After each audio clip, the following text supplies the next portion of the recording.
वसई विरार शहर महानगर पालिका क्षेत्र में चुनाव की आहट स्पष्ट तौर पर सुनाई देने लगी है, जिसके चलते हर राजनीतिक पार्टी ने लगभग आंतरिक रूप से अपनी अपनी तैयारियां करनी शुरू कर दी हैं। और इसी के तहत हम आपको कई उन शख्सियत से आपकी मुलाकात करवाएंगे जो क्षेत्र की राजनीतिक व्यवस्था व चुनावों को पूरी तरह से प्रभावित करने में सक्षम हो। और एक ऐसी शख्सियत आज हमारे साथ है, अनीता भागवत यादव, जो क्षेत्र में निस्वार्थ भाव से कार्य करते हुए राजनीतिक तौर पर बेहद मजबूती से अपने आप को यहाँ पर स्थापित कर चुके हैं। इनके विषय पे कुछ और जानकारी देने से पहले हम आपको उनके राजनीतिक जीवन का एक संक्षिप्त परिचय आपको दिखाते हैं। आज हम आपको एक ऐसी महिला के बारे में बताने जा रहे हैं जो कि एक अच्छी मां साबित हुई, अच्छी पत्नी साबित हुई, वहीं अच्छी समाज सेविका भी साबित हुई। साथ ही साथ जिस पार्टी में एक आम कार्यकर्ता बनकर जुड़ी, वहां की एक सफल नगर सेविका भी साबित हुई। हम बात कर रहे हैं वसई विरार मनपा क्षेत्र अंतर्गत आने वाले वार्ड क्रमांक 46 की नगर सेविका अनीता भागवत यादव की। आपको बता दें कि 1995 में अनीता भागवत यादव ने जय सिंह ठाकुर और भिवाजी सेलार के मार्गदर्शन में राजनीति में कदम रखा। उस समय वार्ड क्रमांक 46 भाजपा और शिवसेना का गढ़ था।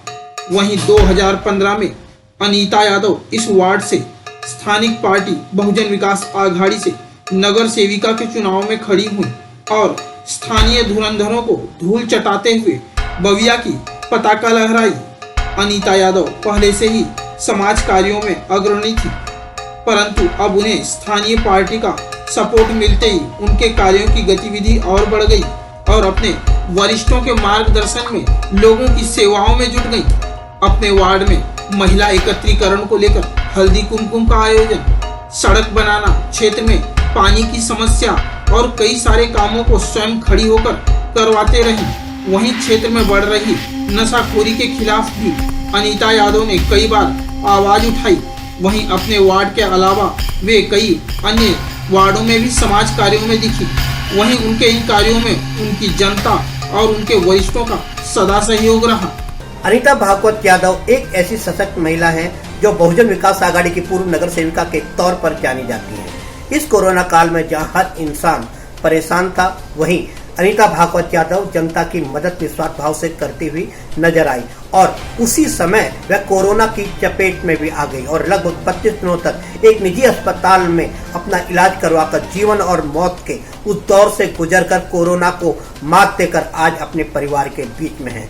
और हम उनसे राजनीति तथा अन्य मुद्दे पर सीधे तौर पर चर्चा करने जा रहे हैं अनीता भागवत यादव से। नमस्कार मैडम। सभी नगर सेविका तथा नगर सेवकों के कार्यकाल समाप्त हो चुके हैं, सभी पद निरस्त कर दिए गए हैं और ऐसी स्थिति में 5 सालों के दौरान आपने क्षेत्र वासियों के लिए क्या क्या कार्य किए हैं, जिन कार्यों के तहत आपको क्षेत्र में याद किया जाए? जी, मैंने अपने 5 साल के कार्यकाल में आज कम से कम 40 सोसाइटी का काम किया गया है और 22 सोसाइटी का काम बाकी है अब तक। और इसमें गटर, रास्ते, लाइट, पानी एक सब काम हुए हैं और हमारे नागरिक भी खुश है। जिनका नहीं हुआ है अभी पास हुआ है, मतलब काम होना जरूरी है, चालू होना है अभी। इस कोरोना काल में जहां आम आदमी राशन और भोजन के लिए परेशान रहा, वहीं आपने अपने स्तर पर आम लोगों के लिए इस कोरोना काल में क्या क्या काम किया? जी, मैंने जब भी कोरोना का काल चल रहा था और लॉकडाउन चल रहा था, उसी बीच में कम से कम 5-6 हजार लोगों को जो है राशन बांटा गया। उसके बाद जो है जीवदानी ट्रस्ट के यहाँ से जो है सबको खाना आपा के थ्रू उनके आशीर्वाद से हम लोग को मिला गया, नागरिकों को जो है वहाँ तक हम लोग पहुँचाए। उसके बाद में जिसका राशन कार्ड नहीं था तो उनको आधार कार्ड के ऊपर राशन जो है राशन के दुकान से दिलाया गया। इतना काम हम लोगों ने किया। इस कोरोना काल में लगातार आप लोगों की जिस तरह से सेवा करती दिखी और उसमें आप कोरोना के चपेट में भी आ गए और लगभग 32 दिनों तक आपने जो निजी अस्पताल में अपना इलाज कराया, वह क्षण कैसा था? किस तरह से आपको पता लगा कि आप कोरोना के चपेट में हैं और वेदना का दौर कैसा था? इस विषय में जरा बताइए। जब हम लोग राशन बांट रहे थे, उसके बाद खाना बांटने लगे और मेरे ससुर जी की तबीयत खराब हो गई तो मैं गांव चली गई थी। जो है ये लोग के बीच में ही मुझे यहाँ से संक्रमित हो गई थी मैं। और वहाँ जाने के बाद मुझे जो है 4-5 दिन के बाद मुझे ऐसा लगा कि खाना मेरा कम हो रहा है, चक्कर आने लगे। तो वहाँ पे सैदपुर में हॉस्पिटल है, वहाँ पे जाके मुझे दिखाया गया, फिर वहाँ का रिपोर्ट निकाला। अब मुझे लोगों ने क्या बताया नहीं कि क्या हो रहा है, लेकिन घर के लोगों को बताया गया था कि जो है आप बड़े हॉस्पिटल में दिखाओ। तो बनारस में बेचू हॉस्पिटल है, वहाँ पे मुझे लेकर गए, जो कि बनारस का टॉप हॉस्पिटल है। और वहाँ पे मुझे दिखाने के बाद, रिपोर्ट निकालने के बाद, तो वहाँ पे मुझे बताया गया कि 90% मर चुकी है, 10% मेरे में बाकी है। वहाँ से जो है मुझे जो है बॉम्बे में लेके आने के लिए लोग सोचने लगे। मुझे कुछ दिन उन्होंने बताया नहीं, लेकिन मैं जब यहाँ पर आई तब मुझे, मतलब मैं अच्छी होके आई तभी मुझे पता चला। उसी बारे में मैं बोलना चाहूँगी। जब मैं वहाँ से आई तो 10% मेरे में ऑक्सीजन था, और उसमें जो है मुझे डॉक्टर बोले थे कि इसको घर पर लेकर जाओ और तैयारी करो, इसको देखना है, करना है, तो 10% में हो जाएगा इसका। तो ये लोग बोले नहीं, हम लोग को सीधा जो है बॉम्बे लेकर जाना है, रिद्धि विनायक में। तो यहाँ से फ़ोन किए, उन्होंने उनको रिपोर्ट भेजे और उनको बोले कि ऐसी बात है, हम लोग बॉम्बे लेकर आ रहे। ठीक है बोले, गोयल सर लेकर आओ, हम लोग देखते। तो यहाँ से जब लेकर गए तो गाड़ी में कम से कम 1,500 की 1.5 लाख की 2 लाख का सामान पड़ा था। मतलब बाटले थे, डॉक्टर थे, ऑक्सीजन जो लगाया गया था, फिर इंजेक्शन जो है 50,000 के इंजेक्शन थे। ऐसा सब लेकर उसी दौर पे मुझे लेकर आए। मुझे कुछ समझ में नहीं आ रहा था, इतना मालूम था कि एम्बुलेंस हवा की झोंके की तरह चल रही है। और वहाँ पे जब मेरे को एम्बुलेंस में गांव में जब डाल रहे थे हॉस्पिटल के सामने, तो मेरे घर के लोग सभी खड़े थे और सबको पता था कि ऐसा उसके साथ में हो गया। सबका रोना धोना चालू हो गया था। और वो लोग बोले कि बॉम्बे लेकर जा रहे हो, पता नहीं क्या होगा क्या नहीं, एक नज़र देख लूँ। लेकिन सास ससुर सब लोग थे, लेकिन किसी को मिलने नहीं दिए, ताकि वो लोग रोने लगेंगे तो मैं भी रोने लगेगी।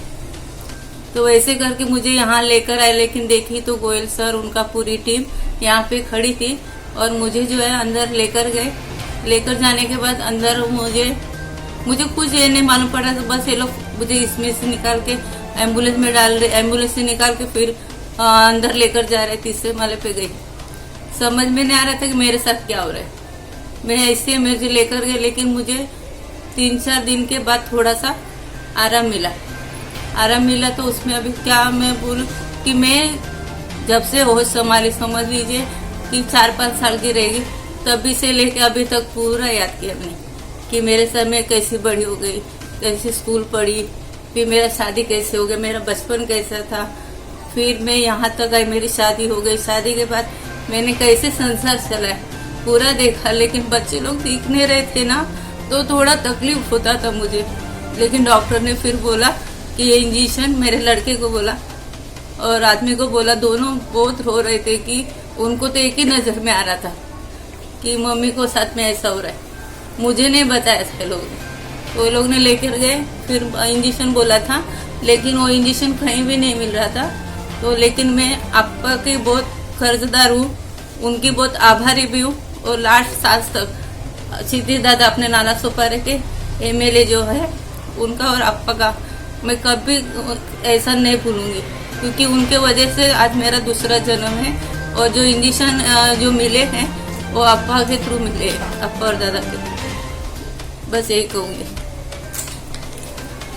निस्संदेह जिस तरह से आप मौत के बेहद करीब से होकर लौट आए हो, ये उन लोगों के लिए भी प्रेरणा है जो बहुत जल्दी हतोत्साहित हो जाते हैं। इसके अलावा हम बात करते हैं कि वसई विरार शहर महानगर पालिका के चुनाव की घोषणा कभी भी हो सकती है। क्या आप बहुजन विकास आघाड़ी की तरफ से फिर से चुनाव लड़ने की इच्छुक हो? जी जरूर रहूंगी। अगर आपका का आशीर्वाद रहेगा तो जरूर मैं खड़ी रहूंगी, क्योंकि मैं यही अभी इतना साल में सीखी हूँ कि दूसरे के लिए जीना है। अपना तो खुद ही लोग जीते हैं, लेकिन दूसरे के लिए जीना उसी के उनके खुशी में, अपनी खुशी में ढूंढती हूँ। अगर आपको किसी कारण मौका नहीं मिला चुनाव लड़ने का, तो क्या आप निर्दलीय चुनाव लड़ना चाहोगे या किसी अन्य राजनीतिक पार्टी के द्वारा आप चुनाव लड़ना चाहोगे? जी नहीं, मैं पहले भी बोली थी कि मुझे बहुजन विकास आघाड़ी के अलावा कुछ नहीं मुझे चाहिए। और अभी तो मैं सपने में भी नहीं, कभी भी नहीं सपने में सोच सकती थी। आज भी मैं यही कहूंगी कि मुझे सिर्फ बहुजन विकास आघाड़ी से अगर टिकट मिला तो जरूर खड़ी हो जाऊंगी। बाकी मैं ये निर्दलीय या कोई पार्टी मुझे बोले तो मैं बिल्कुल उनके बारे में नहीं सोचूंगी। मुझे सिर्फ आपका जहाँ बोलेंगे वहाँ मैं खड़ी रहूंगी। पिछले 5 सालों में जो लगातार आपने जनता की सेवा की, उसमें आपके परिवार का किस तरह का योगदान? बहुत अच्छा उनका मुझे सपोर्ट मिला, हिम्मत मुझे जो है मेरे परिवार से, मेरे गांव में जितने मेरे बड़ा परिवार है हमारा, सभी का मुझे इतना अच्छा सपोर्ट मिला। उसमें मेरे पति भागवत यादव जी, उनका और मेरे 2 बच्चे अमित यादव और भावना यादव, उन्होंने भी मुझे बहुत अच्छा सपोर्ट दिया कि मम्मी तू इतनी स्ट्रांग है और तुझे हारना नहीं है, जीतना है, रोना नहीं है, लड़ना है। ये मुझे घर से मेरे बच्चों से जो है इतनी हिम्मत मिलती थी। मेरे पति भी बोलते थे कि इतनी तू स्ट्रांग है, हर एक चीज में भिड़ने, मतलब कहीं भी तुम कोई भी काम दो मैं करने के लिए तैयार रहती थी। तो मुझे बार बार बोलते थे कि देखो तुम्हें कमजोर नहीं पड़ना है। और मेरे घर के परिवार के भी लोग, उसमें शिवलाल यादव जी है, मेरे देवर है, बड़े बाबूजी का लड़का, वो भी मुझे बहुत सपोर्ट दिया। और अभी जो गुजर गए ससुर जी, लास्ट नंबर है, उन्होंने भी अच्छा मुझे सपोर्ट दिया कि बार बार मेरे को पूछते थे कि अनीता कुछ भी तकलीफ है तो बोलना मुझे। लेकिन मुझे पूछते पूछते मैं अच्छे होके आई, लेकिन आज हमारे ससुर जी हमारे बीच में नहीं रह गए, वही बड़ी तकलीफ है। और क्या कहूँ मैं, बोलने के लिए बहुत शब्द है, कम पड़ जाएंगे, लेकिन हिम्मत नहीं हो रही कि मैं क्या बोलूँ, क्या समझूं कि जो सदस्य हमेशा मेरी हाल चाल पूछते थे आज वो ही नहीं है। तो बस इतना ही कहूँगी। इसके साथ ही हम आपको हर उस शख्सियत से मिलाएंगे, उसके जीवन यात्रा संघर्ष के विषय में बताएंगे जो क्षेत्र की राजनीति में अपनी महत्वपूर्ण भूमिका निभाता हो। देखते रहिएगा 30 पॉइंट।